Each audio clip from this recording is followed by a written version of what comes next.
Para na rin sila dito. Ay! Mga lanterns habang si Brusco ay nakatakas din.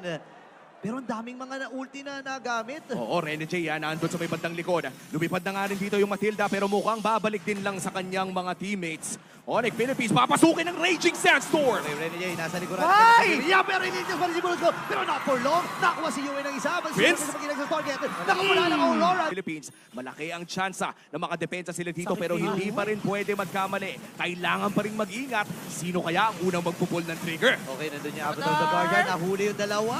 Pero yung Lord ang patay na nga rin. Kailangan ba ito si Rene J dito? Kirk? Tamang meditate lamang siya habang si Kirk. Wow! Sabay na tumama yung summon ng Flicker. Pero dito yung bawi ng Rora. Atras muna dito ang pamilya. Habang si Brusco naman ay iipitin. Sakto rin yung Higong! Pasok si Higong daw with the burst.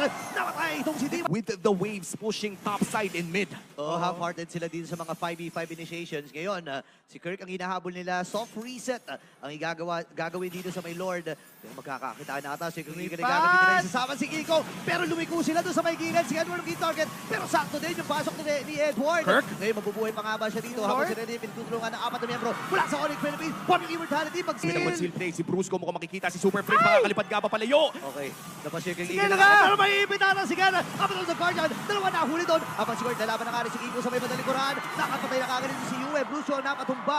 Dalawa ang namaalam para sa Onyx Philippines. Tatapusin na nga ba dito ng Aurora? Wala sila mga hindi. Meron. May katapult, may katapult. Endable na ba ang call dito ng Aurora? Makiklear naman agad dito ng Onyx Philippines, pero may parating na Isang wave. wave sa baba. Purito, ito na ata yung call nila. So, kailangan ilaban nito ng Onyx Philippines. And si Kirk ay napalayo na nga rin. Hindi pa nakakadikit dito. Dalawang Aurora, wave. pero ilalaban na. Base lock na ang team. It's gonna be the mid lane going down. Sumasakit na si Kela, pero Netherrealm nakasana. Okay, nagamit na. Meron na una yung Netherrealm dito ng Team Aurora. Ngayon si Rene J. Ang pinupunti na dito ni King Kong. Ang baba na buhay na pinakaligtas pa rin. With a sliver. Edward? Habang si Edward, nilalayo lang itong si Kirk. Kaya ba ni Kirk? Boom! Ang Guardian! Sobrang crucial noon. Nakasurvive pa. Flicker from Super Friends. Pero hahatakan Vince? itong si Edward. Wala na ring beast mode itong si Edward. Pero umuwi umuwi si King Kong. Kailangan niya mag-replenish ng buhay. Tapos na ang beast mode, pero hindi pa rin beast mode dahil pumasok na dito si Brusco. Nako, yun na nga, nakakuha na rin at nakabawi si Demon Kai. Kaya rin nakakuha ng kill. Habang kailangan ba ito si Edward dito, Rene J ang pinupunti rin ng kupunan ng Onyx Philippines. Yue makakasalubong dito ng Super. Yang ipag-reset, Doming kahit bumapato ng mga bala pang bush check, but here comes the AOG. Habang ito Guardian, pero walang tinamaan doon. Habang nagwawala na si Edward. Si Demon Kai. Nakakuha na si Kirk ng isa. May pinagbabarila habang si Ingo nakakuha ng Lord. Naglaban na ito. Kailangan matras flicker mula kay Edward. Rene J as well ay lumalayo na rin. Sige! Side, tignan mo naman yung mga pana, yung heavy crossbow, kinailangan magbakat mukhang yung turtle, hindi. Yung turret ay babagsak na Red Rayman! Okay, nakasipa din dito habang sa likuran naman si Kiko. Ang puntire ay si Yue. Kailangan lumayo, may double dash. Pero may ipit ata si Edward. Nakabisabay na kay Super Friends. Pero mapapat yung mga videos dito habang si Kera. Pinagpapana! Pana! Mula kay Kera. Tatapusin na nga ata nito yung laban ng habang ng Guardian. Nagamit na din ni Yue pero hindi magiging sapat. Yung mga Farsa users sa pagkakasana ka ng Feathered Airstrike. Napalayo na nga kagad doon si Yue. Hinahabol pa rin. Pero doon sa may baba, may nagaganap pa rin. Glory Spotway nagamit. Kera makakatakas pa. Kailangan niya makadash pero hindi sila kadash doon.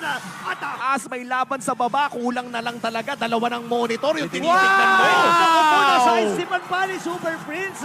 Nakaiwas kagad si Demon Kite. Pero Rene narinig J. yun. Rene J nag-ahabol. Hinahabol niya yung ibon. Ngayon, nagamit na lahat na mabibigyan na ata. Ito si Brusco. Flicker from Yue. Kailangan nilang matras dito. Pero si Demon Kite ay nabigyan na kagad ng Super Family. Habang si Kirk ay lumalayo na nga rin. Pero nabutan siya ng pinakahuling baril. Mula dito kay Edward. Rene J. Sinolo lang yung ibon doon. Kiko ay nakakuha na ng Pathway, kaya nga ngayon mapapalikod ata si Brusco ng slide. Okay, naipit ata siya doon. Yue na ako ng kill. Kaya pala, binaksout lang niya yung mga miyembro ng Team Aurora. Pero hindi rin pa ni Aurora. King of double kill. Ngayon, sino mapapabagsak? At Kirk ay napatay rin. Habang si Kenra ay napatay ni Edward dito. Shutdown mula kay Demon Prince. Si Super Prince lang ang natitira. Ito na naman. Yung ibon at yung kabayo. Naku, pinag-aampas yung kabayo. Nakatay. Reset nila, si Kirk nagpakita na, si Doming Kite! Okay, sino kaya masipa doon? Pero hindi nakasipa! Hindi nakasipa si Kirk, ladies and gentlemen. Pero si Brusco ay kailangan na rin kumatras. Naku, napakalagkit talaga. Brusco, kailangan tumanap ng seconds. ang kanyang death timer. Ito na nga ba yun? Oo, Avatar. AOG. O yan na, kumasa na. Okay, nabitawan niya doon pero hindi makaka-follow up. Hindi, nandun sa may Wow! panalikod, hindi makalapit si Super Prince kasi nagamit din yung River Kendra! si Kendra! Sayawan na sa mga miyembro dito ng Team Aurora, nagamit na rin yung Winter Crown pero Kendra magtatagumpay. Dalawa Bam! plus the Feather Dare Strike from the Monster Mage! Four-man Mauuna. Grabe, sabay-sabay yung mga minions dito Ang Onyx Philippines naka-ready na talaga nagamit yung Glorify Hammer of the Guardian mula sa likuran. Brusco dito habang yung River Manibris nagamit ang aring kagad. Oh, Dito no. ni Yue habang si Ay, Dalawa double! na, magiging double! Magiging apat pa nga ba? Kiko nakabawi din. Pero marami mga minions sa Team Aurora at ang ganti